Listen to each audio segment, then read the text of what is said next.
Bonjour et bienvenue. Sur cette vidéo, nous allons voir ensemble comment installer et utiliser le plugin All-in-One SEO qui va vous permettre d'optimiser plus facilement votre référencement et en particulier d'intégrer vos mots-clés dans vos titres de façon plus automatique.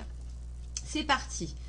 Donc là, nous sommes sur le tableau de bord de WordPress et on va aller chercher les plugins, Add New, soit ajouter un nouveau plugin.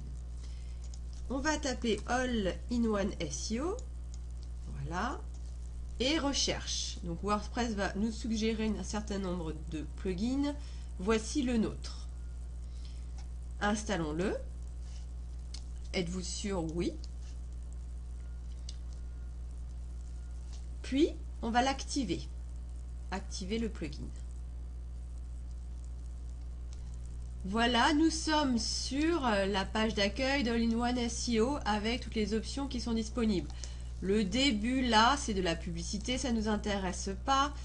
Le statut du plugin, ne pas oublier de l'activer. Là, il n'était pas activé. Home Title et Home Description. Donc là, c'est le titre de votre home page qui va apparaître. Donc c'est très important de travailler le titre de vos home page de façon à mettre en avant vos mots-clés principaux. Donc là, véritablement, les mots-clés les plus génériques de votre site doivent apparaître sur le titre de votre home page. Ensuite, la description de votre page d'accueil. La description, elle va apparaître quand on va sur le moteur de recherche Google et qu'on tape par exemple mon site. Vous allez voir le titre, il apparaît là, et la description, elle est en dessous. Donc la description, elle est moins importante pour les mots-clés parce que Google ne va pas faire attention aux mots-clés qu'il y a dans votre description. En revanche, elle est importante pour les gens qui vont vouloir savoir de quoi votre site parle et ainsi leur donner envie de cliquer. Donc soignez bien cette description. Les mots-clés inutiles de les travailler, ils ne sont plus pris en compte par Google. Pour les URL, cliquez sur oui, ça vous permet d'éviter tout ce qui est duplication de contenu qui pourrait vous pénaliser. Donc tout ce que vous avez à savoir, c'est de cliquer. Pareil, là, il va falloir cocher réécrire les textes. Moi, en général, je laisse toutes ces mentions comme telles. Donc c'est pré-rempli par All-in-One SEO et ça fonctionne. Donc par défaut, vos titres seront écrits sous ce format suivant. Le titre éditorial de vos articles ou de vos pages. On va voir exactement à quoi ça correspond. Et le titre de votre site internet.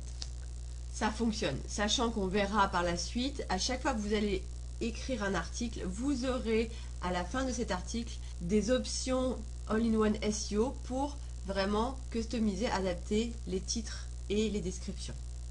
De la même façon, sans rentrer trop dans le détail, je vous invite à garder là ce qui est déjà cliqué et à rajouter les clics sur non-index pour catégorie, archive et tag archive.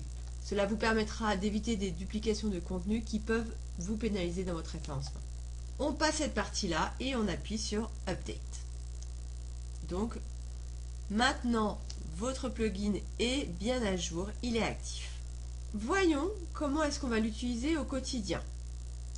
À chaque fois que vous allez écrire un nouveau post, un nouvel article, All-in-One SEO va vous permettre de l'optimiser pour votre référencement. Prenons un exemple là, si on écrit un article sur lancement de mon tout nouveau produit sur les maisons, par exemple. Là, vous avez votre texte. Ce qui va se passer, c'est que sous votre texte, vous déroulez et vous avez les mention d'All-in-One SEO Pack. Donc là, vous avez votre titre. Ce titre, il faudra le créer de façon à optimiser votre référencement. Comment? En intégrant vos mots-clés, votre expression clé que vous avez assignée à cette page. Donc si au niveau de votre titre éditorial, vous n'avez pas forcément fait l'effort d'intégrer vos mots-clés, vraiment de l'optimiser pour le référencement, là, il va falloir le travailler. Car c'est ce titre-là que Google va prendre en compte. Ensuite, au niveau de la description, pour rappel, la description, c'est ce que les internautes vont voir quand ils vont aller chercher votre article sur Google. C'est les 3 petites lignes qui vont leur donner envie de cliquer ou pas pour aller plus loin sur votre site. Donc, je vous incite à travailler cette description. Les mots-clés, à nouveau, ne sont plus pris en compte, donc il n'y a pas besoin de les utiliser. Et voilà, vous aurez ce petit outil à la fin de chacun de vos articles et je vous engage à véritablement passer 1 ou 2 minutes à chaque fois que vous envoyez ou que vous écrivez un article. Et je vous engage à prendre le temps de passer 1 ou 2 minutes avant de publier votre article pour remplir ce petit onglet. C'est ce qui fera véritablement la différence sur votre référencement et pourra vous faire gagner des places sur Google. À bientôt! En attendant, si vous êtes entrepreneur ou PME, je vous donne rendez-vous sur le blog Easy Social Media pour plus de conseils, des astuces et des tutoriels sur comment utiliser, exploiter au mieux les réseaux sociaux et le web marketing. À bientôt!